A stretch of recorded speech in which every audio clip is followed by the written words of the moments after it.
आगे बढ़ते हैं। सोमवार रात को केंद्रीय राज्य मंत्री राव इंद्रजीत सिंह के निवास पर रात्रि भोज हुआ। इसमें खुद मुख्यमंत्री मनोहर लाल, हरियाणा प्रभारी विनोद तावड़े, संगठन मंत्री और प्रदेश पदाधिकारी मौजूद रहे। हालांकि इसे एक डिनर मीटिंग का नाम दिया गया, लेकिन यहां पर पंजाब में राजधानी चंडीगढ़ को लेकर जो प्रस्ताव पारित किया गया है उसी की चर्चा रही। हमारे दिल्ली ब्यूरो राजा पटेल ने इस बैठक को लेकर बीजेपी के कई सीनियर नेताओं से बातचीत की। बातचीत में क्या कुछ खास रहा, जरा वो सुनिए।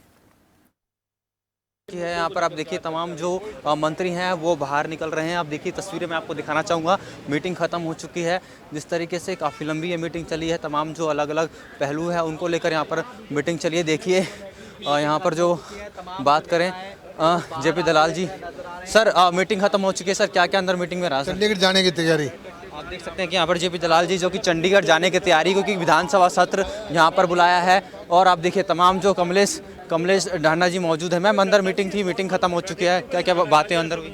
नहीं, खाना था, ये तो खाना था, कोई मीटिंग नहीं थी। खाना को लेकर कल मैम विशेष सत्र बुलाया गया, उसको लेकर कोई डिस्कशन हुआ? क्योंकि चंडीगढ़ को लेकर जिस तरीके से इस तरह की बात नहीं, बिल्कुल खाना था और खाने पे आए थे। और केंद्रीय मंत्री जी हमारे राव इंद्रजीत सिंह ने खाना कर रखा, डिनर कर रखा था, उसके लिए इस पे आए थे। तो आप देख सकते हैं, मैं आपको दिखाना चाहूँगा तमाम जो मंत्री हैं वो अब राव इंद्रजीत के निवास से बाहर निकलते हुए आ रहे हैं। तमाम जो मंत्री हैं, रामचंद्र जांगड़ा जी हमारे साथ मौजूद हैं। सर मीटिंग में क्या रहा अंदर? सर किस तरीके की मीटिंग रही? कल हमारा विशेष सत्र विधानसभा का माननीय सीएम साहब और सारी पार्टी ने मिलकर बुलाया है। उसमें हम एक एसवाईएल के सारे फैक्ट्स एंड फिगर्स को लेके हरियाणा सरकार की तरफ से एक प्रस्ताव पास किया जाएगा, लेकिन उसमें क्या है वो तो फिर प्रस्ताव पास होने के बाद ही आपके सामने आएगा। सर जिस तरीके की राजनीति निकलकर सामने आ रही है, पंजाब कह रहा है चंडीगढ़ हमारा है, हरियाणा की तरफ से भी कुछ नहीं, पंजाब जो है ना मुद्दों से भटकाने के लिए एक नया मुद्दा छेड़ रहा है। अब इतने झूठे वायदे कर दिए, वो पूरे तो होने हैं नहीं। अब उनसे ध्यान हटाने के लिए जो है ना वो अलग से मुद्दे क्रिएट कर रहे हैं। तो आप देख सकते हैं कि जो मीटिंग थी, तमाम जो मंत्री थे यहाँ पर, जो सांसद थे, अब वो मीटिंग खत्म हो चुकी है। मैं आपको दिखाना चाहूँगा राव इंद्रजीत के निवास के बाहर हम इस वक्त मौजूद हैं। यहाँ पर तमाम जो कैबिनेट मंत्री हैं उनके निकलने का बाहर जो सिलसिला है वो लगातार जारी है। जिस तरीके से कल विधानसभा का विशेष सत्र यहाँ पर बुलाया गया है, उसको लेकर यहाँ पर मंथन हुआ है। तमाम जो संगठन की बात करें, इन सभी पहलुओं को लेकर चर्चा हुई है। कैमरामैन जितेंद्र के साथ राजा पटेल, दिल्ली खबर। केंद्रीय राजेंद्र के क्या कहना चाहिए? सत्र बुलाया गया चंडीगढ़ को लेकर के क्या कहेंगे? पंजाब में देखिए पंजाब और आप पार्टी की सरकार कुछ भी करे, लेकिन हकीकत से मुंह नहीं चुरा सकते। अब समय है उन्होंने पंजाब के लोगों से जो वादे किए उन वादों को पूरा करें, ध्यान ना भटकाए लोगों के लिए। और ये पंजाब ने पहली बार नहीं, पंजाब में इस तरह 7 बार इस तरह के प्रस्ताव पास हो चुके हैं, लेकिन हासिल क्या हुआ? तो देश कानून से चलेगा, समझौतों से चलेगा, ऐसे रेजुलेशन पास करने से नहीं चलेगा। और रेजुलेशन पास करने से किसी का चंडीगढ़ होने वाला भी नहीं है। तो इसलिए जो ये किया है बिल्कुल ये असंवैधानिक है। तो इसलिए इस तरह की बातें उनको शोभा नहीं देती। चंडीगढ़ पे जितना हक पंजाब का उतना हरियाणा का भी है, और ये समझौता के तहत है। तो इसलिए मेरा उनसे कहना है, केजरीवाल जी से मैं पूछना चाहूँगा कि केजरीवाल जी बताएं कि पंजाब ने की सरकार ने, आपकी पार्टी की सरकार ने जो रेजुलेशन पास किया है, आप उसके साथ हैं या उसके खिलाफ हैं? आप पंजाब के साथ हैं या हरियाणा के साथ हैं, या जो पहले समझौता है उसके साथ हैं?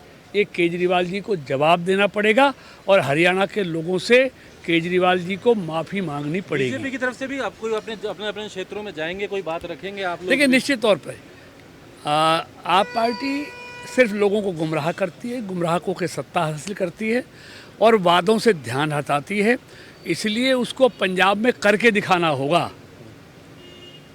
तो पहले पंजाब पर ध्यान दे, फिर इन चीज़ों पे आए, इन चीज़ों पे। तो इसलिए केजरीवाल जी को जवाब देना ही होगा हरियाणा की जनता को कि वो किसके साथ हैं। जो आप पार्टी की सरकार ने जो रेजुलेशन किया है वो उसका समर्थन करते हैं या विरोध करते हैं, ये केजरीवाल जी को बताना पड़ेगा। अरविंद केजरीवाल अपने आप को हरियाणा का शिवानी मंडी का बताते हैं, और उन्होंने पंजाब में सरकार बनते ही पहली चोट हरियाणा के हितों पर किया। 1 नवंबर 1966 से पहले हरियाणा, पंजाब, हिमाचल हम एक प्रांत हुआ करते थे।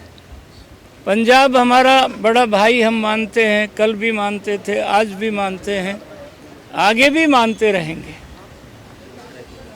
सरदार भगवंत मान मुख्यमंत्री बनकर के विधानसभा में पहला ऐसा गैर कानूनी, असंवैधानिक, इलीगल, दुर्भावना से पूर्ण, हरियाणा के हितों को चोट पहुंचाने वाला, जिसका संविधान में कोई मतलब नहीं है, और पहला तोहफा अरविंद केजरीवाल की सरकार ने हरियाणा के किसानों के हितों पर चोट पहुंचा करके ये साबित कर दिया कि ये सरकार किस तरह से काम करेगी। एसवाइल को लेकर के भी लगातार बयानबाजी की जा रही है कि पानी उनके पास ही कम है तो हरियाणा को कैसे दे।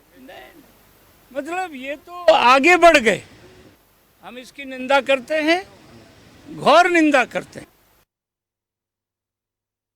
देखिए, एक बात बड़ी स्पष्ट कह देते हैं कि चंडीगढ़ हरियाणा के निर्माण के समय से ही बड़े स्पष्ट रूप से हरियाणा प्रदेश का हिस्सा के तौर पर स्वीकार किया गया है। चंडीगढ़ हरियाणा का है, चंडीगढ़ हरियाणा का था और चंडीगढ़ सदा सदा हरियाणा का रहेगा। हरियाणा ने एक समझौते के तहत चंडीगढ़ में पंजाब के हिस्से को स्वीकार किया। 50 वर्षों तक हमने उसका सम्मान किया है। लेकिन अगर पंजाब की वर्तमान आम आदमी पार्टी की सरकार जो नई नई बनी है वो इसके साथ कोई खिलवाड़ करना चाहती है, तो मैं उनको बताना चाहता हूं कि वह पंजाब राज्य की स्वयं की वित्तीय स्थिति इतनी खराब है कि उसको ठीक से संभाल लें तो गनीमत होगी। चंडीगढ़ की तरफ उनको निगाह करने की कोई ज़रूरत नहीं होनी चाहिए।